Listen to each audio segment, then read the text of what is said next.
الحمد لله الحمد لله نحمده ونستعينه ونستغفره ونؤمن به ونتوكل عليه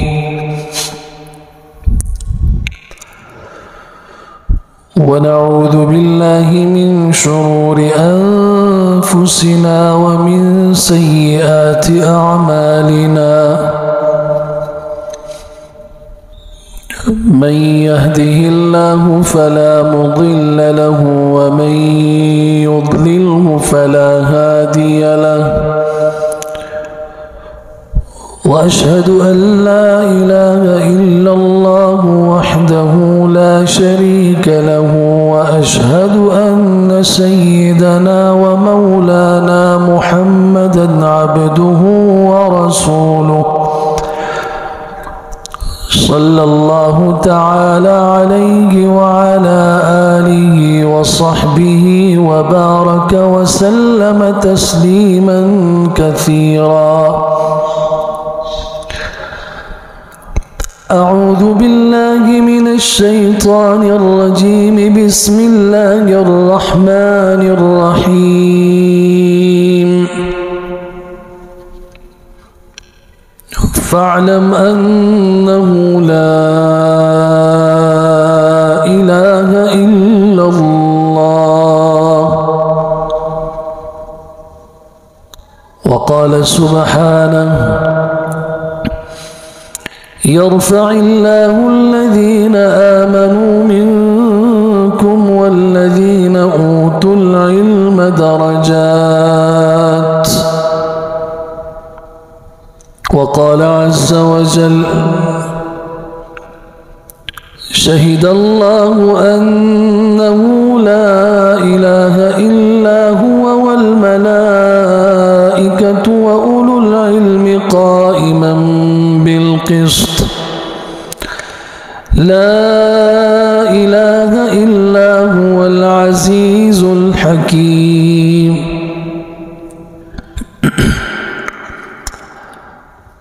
وعن أبي الدرداء رضي الله تعالى عنه قال رسول الله صلى الله تعالى عليه وسلم من سلك طريقا يلتمس فيه علما سهل الله له به طريقا إلى الجنة.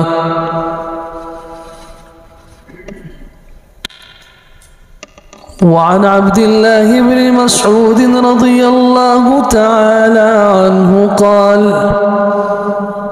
قال رسول الله صلى الله تعالى عليه وسلم نظر الله امرأ سمع مقالتي فوعاها وأداها كما سمعها فرب مبلغ فقه أوعى له من سامع. وعن أبي الدرداء رضي الله تعالى عنه قال رسول الله صلى الله تعالى عليه وسلم العلماء ورثة الأنبياء. صدق الله وصدق رسوله المصطفى صلى الله تعالى عليه وسلم ونحن على ذلك لمن الشاهدين والشاكرين والحمد لله رب العالمين.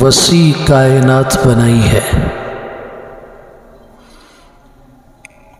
بے شمار مخلوقات کو اس میں پیدا کیا ہے، آباد کیا ہے، بسایا ہے۔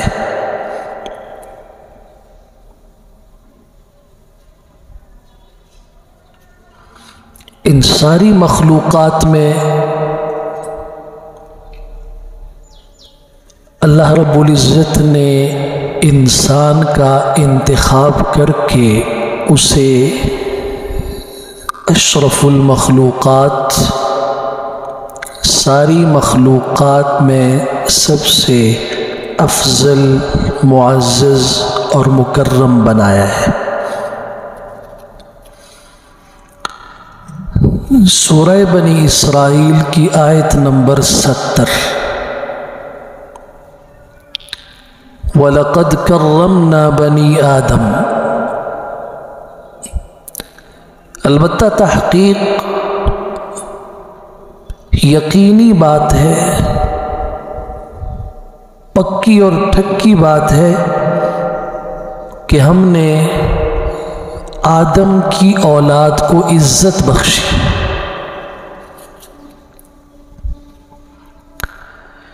سوال یہ ہے کہ حضرت آدم علیہ السلام کی اولاد کو، انسان کو ساری مخلوقات میں سب سے زیادہ عزت، فضیلت، شرافت کیوں ملی؟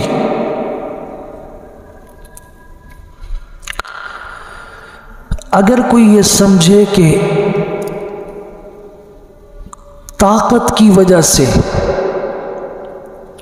انسان کو شرافت اور عزت ملی ہے، تو دنیا میں بے شمار مخلوقات ایسی ہیں جو طاقت میں انسان سے کئی گنا بڑھ کر ہیں۔ شیر کو لے لیجئے، بہت ساری مخلوقات۔ پھر تو یہ ہونا چاہیے کہ طاقت کی وجہ سے اگر انتخاب ہے عزت کا، تو پھر اشرف المخلوقات کا صحرا شیر کے سر پہ سجنا چاہیے۔ اگر کوئی کہے کہ حسن و جمال اور خوبصورتی کی وجہ سے انسان کو عزت ملی ہے، تو یہ بات بھی درست نہیں۔ دنیا میں کئی مخلوقات انسان سے زیادہ حسین و جمیل ہیں۔ کتنے پرندے ہیں، کتنے جانور ہیں، کتنی آبشاریں ہیں، کتنے پہاڑ ہیں، کتنی وادیاں ہیں، جو حسن و جمال میں انسان سے زیادہ ہیں۔ انسان کی نظر انہیں دیکھ کر حیران رہ جاتی ہے۔ تو پھر کیا وجہ ہے کہ انسان کو اللہ نے ساری مخلوقات میں سب سے زیادہ عزت بخشی؟ دو وجوہات ہیں اس کی۔ پہلی وجہ ہے علم نافع، دوسری وجہ ہے عمل صالح۔ علم نافع، دل کے اندر وہ نور ہے جس سے عمل صالح کا، نیکی کا راستہ آسان ہوتا ہے۔ امام دارمی رحمت اللہ تعالی علیہ نے حضرت حسن بصری رحمت اللہ تعالی علیہ کے یہ قول نقل کیا ہے، العلم علمان، علم فی القلب وعلم علی اللسان۔ علم دو طرح کا ہے، ایک وہ علم ہے جو دل میں ہے، ایک وہ علم ہے جو زبان کے اوپر ہے۔ علم نافع وہ ہے جو دل کے اندر ہو، جو انسان کو اللہ تک پہنچائے، جو انسان کو صراط مستقیم دکھائے اور اس پہ چلائے۔ دوسرا وہ علم ہے جو صرف زبان کے اوپر ہوتا ہے، فَذَلِكَ حُجَّةُ اللَّهِ عَلَى الْعِبَادِ، یہ بندے کے لیے اللہ کے ہاں وبال ہوگا۔ اور یہی وہ علم ہے جس سے امام الانبیاء صلی اللہ علیہ وسلم نے پناہ مانگی، اللہم انی اعوذ بک من علم لا ينفع، اللہ میں آپ کی پناہ مانگتا ہوں ایسے علم سے جو علم نافع نہ ہو۔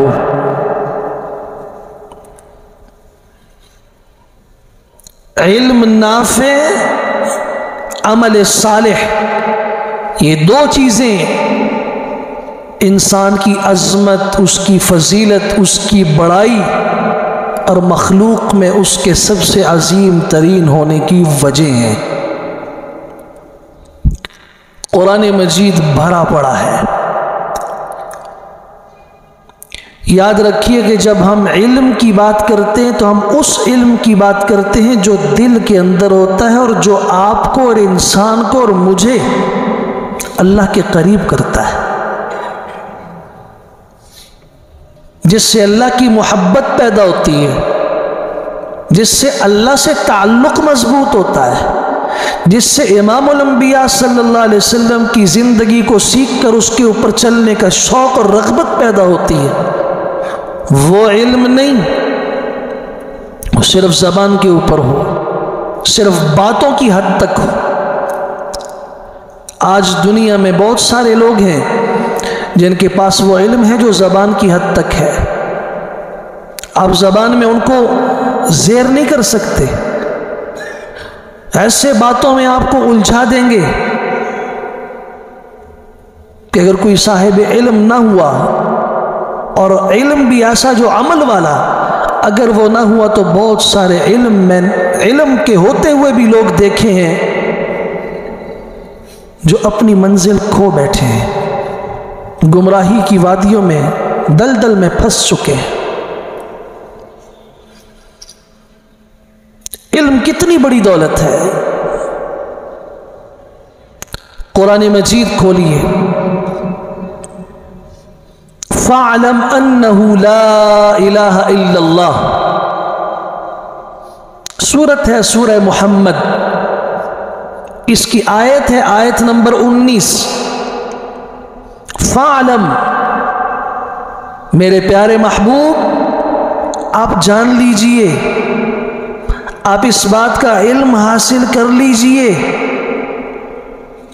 کیا؟ انہ لا الہ الا اللہ، کہ اللہ کے سوا کوئی معبود نہیں۔ اگر آپ نے غور کیا ہو، ایمان اور اسلام کی پوری بنیاد کلمہ طیبہ پہ کھڑی ہے۔ اگر کلمہ طیبہ نہیں ہے دل میں، نمازیں پڑھ رہا ہے، کچھ بھی کر رہا ہے، بالکل قابل قبول نہیں، یہ مسلمان نہیں ہے۔ پورے دین اسلام کی ساری عبادات کی، سارے عقائد کی، سارے معاملات کی، ساری معاشرت کی، ساری اخلاقیات اور پورے دین کی بنیاد لا الہ الا اللہ محمد الرسول اللہ پہ کھڑی ہے، اور لا الہ الا اللہ محمد الرسول اللہ کی بنیاد علم کے اوپر ہے۔ اسے شاید کوئی نہ جانتا ہو۔ فَاعْلَمْ أَنَّهُ لَا إِلَهَ إِلَّا اللَّهُ، لا الہ الا اللہ کی معرفت بھی تب ہوگی، اللہ کی معرفت بھی تب حاصل ہوگی جس وقت علم ہوگا۔ علم نہیں ہوگا تو اللہ کی معرفت نہیں ہوگی۔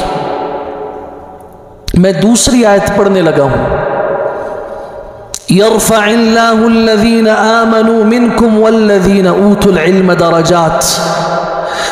کائنات کی ساری مخلوقات میں انسان فضیلت والا، انسانوں میں پھر درجوں کے اعتبار سے فرق ہے۔ سارے انسانوں میں اللہ نے منتخب کیا اہل ایمان کو، ان کے درجات بلند کیے۔ اہل ایمان میں علماء داخل ہیں یا نہیں ہیں؟ علم والے لوگ داخل ہیں یا نہیں ہیں؟ پھر اللہ نے الگ سے ذکر کیا، یرفع اللہ الذین آمنوا منکم، اے انسانوں، 7 ارب کے قریب انسانوں، تم میں سے ہم نے انتخاب کر کے درجات بلند کیے صرف ایمان والوں کے، پھر ایمان والوں کی بھی چھانٹی کر کے ان میں بھی اللہ نے درجوں کے اعتبار سے بلندی عطا فرمائی۔ والذین اوتوا العلم، جن کے پاس علم ہے، جو اصحاب علم ہیں، ایمان والوں میں ان کا درجہ پھر بہت بلند ہے۔ میں تیسری آیت پڑھنے لگا ہوں، شہد اللہ انہ لا الہ الا هو والملائکہ واولو العلم قائما بالقسط۔ لا الہ الا هو العزیز الحکیم۔ آپ پڑھیے سورۃ آل عمران کی آیت 30۔ اللہ رب العزت گواہی دے رہا ہے کہ اس کے سوا کوئی معبود نہیں۔ فرشتے بھی یہی گواہی دے رہے ہیں۔ وَأُولُو الْعِلْمِ، علم والے لوگوں کی گواہی بھی یہی ہے کہ اللہ کے سوا کوئی معبود نہیں۔ آپ حضرات جانتے ہیں کہ مسئلہ جتنا زیادہ اہم ہو، جتنا زیادہ پیچیدہ ہو، جتنا زیادہ ضروری ہو، اس کے گواہ بھی اتنی زیادہ مضبوط ہوتے ہیں۔ اور اس کے گواہوں کی اتنی تحقیق اور باریکی کے ساتھ ان کو دیکھا جاتا ہے، کیونکہ بہت اہم مسئلہ ہے۔ مسئلہ تب صحیح ہوگا جب اس کے گواہ پہلے ٹھیک ہوں گے۔ اگر گواہ جھوٹے ہوئے، قاضی نے اس کی بنیاد پہ جو فیصلہ کیا وہ فیصلہ غلط ہوگا نہیں ہوگا؟ فیصلے کی بنیاد کس پر ہوتی ہے؟ گواہوں کی گواہی کے اوپر۔ گواہی بھی کس کی معتبر ہوتی ہے؟ جو سچا ہو، عادل ہو، امانت دار ہو، دھوکے باز جھوٹا نہ ہو۔ یہ تو ہماری دنیا کا اصول ہے۔ میرے رب نے کتنی خوبصورت بات سمجھا دی۔ شہید اللہ، کلمہ توحید سے بڑھ کر دنیا کا اہم مسئلہ کوئی نہیں ہے۔ لا الہ الا اللہ محمد الرسول اللہ سے بڑھ کر بڑا مسئلہ دنیا کا کوئی نہیں ہے، اور کائنات کی اس سے بڑی کوئی حقیقت نہیں ہے۔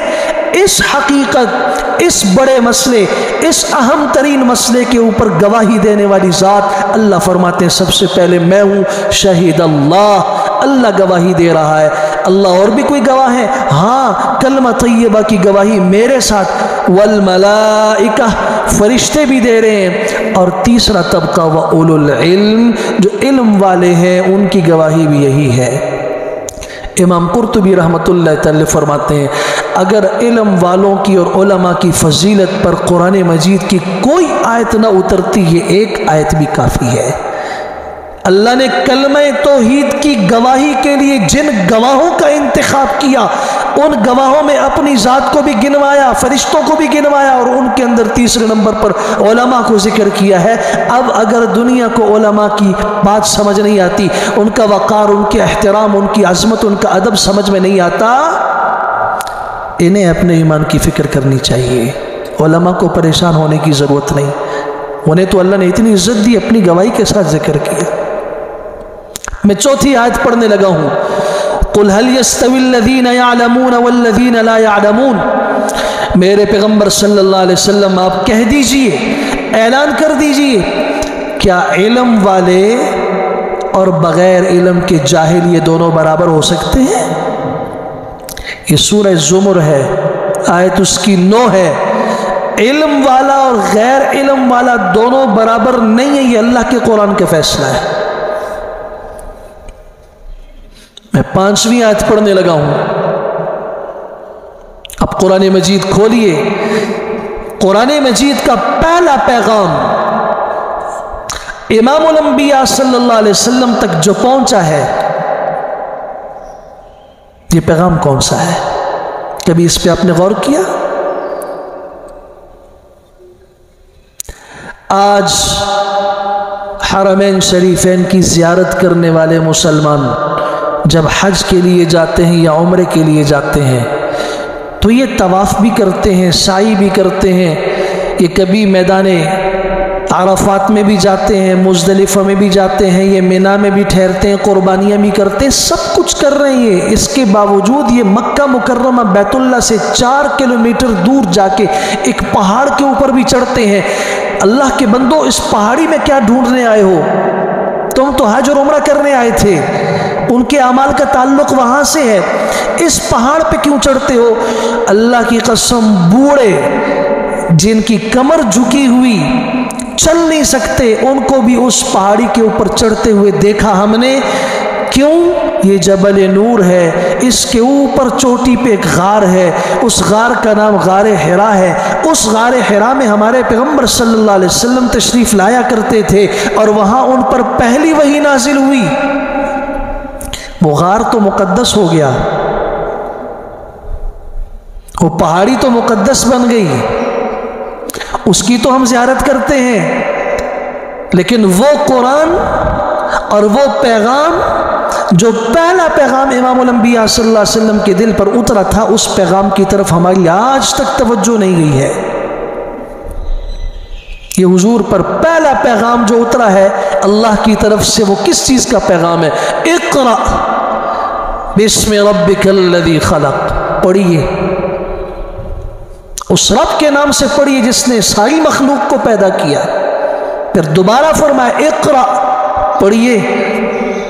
حالانکہ ہونا تو یہ چاہیے تھا کہ سارا ماحول کفر سے بھرا ہوا ہے، سارے مشرک ہر طرف پھیلے ہوئے ہیں، پورا مکہ اور دھرتی شرک سے بھری ہوئی ہے، کفر سے بھری ہوئی۔ بیت اللہ کے اندر جو مرکز توحید ہے وہاں پہ 360 بت رکھے ہوئے ہیں۔ چاہیے تو یہ تھا کہ پہلا پیغام جو اللہ بھیجتے وہ ایمان کے متعلق بھیجتے، وہ توحید کے متعلق بھیجتے۔ اللہ نے ایمان اور توحید کی بات نہیں کی، اقرأ پڑھیے، علم کی بات کی۔ اصول بتا دیا مسلمانوں کو کہ جب علم آئے گا عقیدہ بھی ٹھیک ہو جائے گا، اعمال بھی ٹھیک ہو جائیں گے، عبادات بھی بن جائیں گی۔ علم نہیں ہوگا عقیدہ کبھی ٹھیک نہیں ہو سکتا۔ آج غور کیجئے نا، ثواب کی نیت سے ہمارا معاشرہ بہت سارے کام ایسے کر رہا ہے جن کا وجود قرآن و سنت میں نہیں ہے۔ کیوں کر رہا ہے؟ رسم ہے وہ۔ کیوں کر رہا ہے؟ رواج ہے وہ۔ اب بدعت کا نام تو وہ نہیں کہتے اس کو، یہ رسم ہے ہمارے علاقے کی، ہمارے یہاں کا رواج ہے، اس لیے ہم کرتے ہیں۔ اور یہ جو رسم ہوتی ہے اور جو رواج ہوتی ہے اس کی پیچھے دو چیزیں ہوتی ہیں، ہمیشہ یاد رکھیے۔ پہلی چیز یا تو جہالت، علم نہیں، اور یا شرارت۔ علم تو ہے لیکن شرارت ہے، نہیں کریں گے ہم ایسا۔ اللہ تعالیٰ ہمیں قرآن و سنت کی محبت نصیب فرمائے، جہالت سے بھی بچائے، شرارت سے بھی اللہ بچائے۔ اور یہ دونوں چیزیں جب دور ہوتی ہیں تو پھر انسان کو سیدھا راستہ ٹھیک طریقے سے نظر آتا ہے۔ پہلا پیغام اقرأ کے ذریعے سے علم کی طرف توجہ دلانے کا دیا گیا کہ مسلمانوں، تم صحیح مسلمان اور صحیح مومن تب بن سکتے ہو، تم صحیح نمازی تب بن سکتے ہو، تم صحیح حاجی تب بن سکتے ہو جس وقت تمہارے پاس علم ہو۔ علم نہ ہو، ابھی 2-4 دن قبل ایک صاحب عمرہ کر کے آئے، اور بقول ان کے کتنے عمرے ہوئے ان کو بھی نہیں پتا، تو عمرے کر چکا ہوں، حج 7 مرتبہ حج کر چکے ہیں۔ بیٹھے ہوئے کوئی بات چلی، اس 10-15 منٹ کی نشست کے اندر پتا چلا کہ ان سے 3 ایسی بڑی غلطیاں ہوئی ہیں جن تینوں کے اوپر دم واجب ہوتا ہے، اور اس دم کو حدود حرم کے اندر ادا کرنا تھا، اور یہ پاکستان بھی پہنچ چکے ہیں، خود بھی اور اہلیہ بھی دونوں کے اوپر دم پڑے۔ میں تو بہت دفعہ حج کر چکا ہوں، کر چکے ہیں، لیکن علم کی بنیاد پہ نہیں کیا آپ نے۔ کتنے عمرہ کرنے والے یہاں پہ بھی موجود ہوں گے حاجی جنہوں نے کسی صاحب علم کے پاس بیٹھ کے انہوں نے یہ زحمت نہیں کی آج تک کہ جی ہمیں حضور صلی اللہ علیہ وسلم کا طریقہ عمرہ بتا دیجیے۔ او جی اتھے چلے چلو آپ سمجھ جلسو، وہاں جاؤ جیسے لوگ گھوم رہے ہیں تم بھی گھومو۔ سبحان اللہ۔ اور پھر یہ تو میں عمرے کی بات کر رہا ہوں، حج کی تو اور بھی زیادہ مشکل ہے، اسی لیے پھر وہاں اپنی مرضی چل رہی ہوتی ہے، بس ایک گھومنا ہی ہوتا ہے۔ اور میں وہ مثال نہیں دینا چاہتا کہ جو بوڑھی عورت نے کہا تھا، اس کو حج کے لیے بیٹا لے گیا اور واپسی پر اس نے کہا، جب لوگ مبارکباد دینے گئے اس نے کہا بس یہ غوبل و خلق دغا شندی چھوڑ لیتے ہوئے۔ ایک جگہ تھی اس کے اطراف میں لوگ جو ہے وہ جیسے آپ کے ہاں پرانے زمانے میں شاید گندم وغیرہ گاہی جاتی ہوگی بیلوں کے ذریعے، تو اس طریقے سے لوگ گھوم رہے تھے ان بیلوں کی طرح، ایسے ہی تھکا دیا انہوں نے۔ اللہ تعالیٰ وہاں کسی کو نہ لے جائے، اس بوڑھی عورت کے الفاظ تھے۔ علم کی بنیاد پر عمرہ نہ ہو، حج نہ ہو،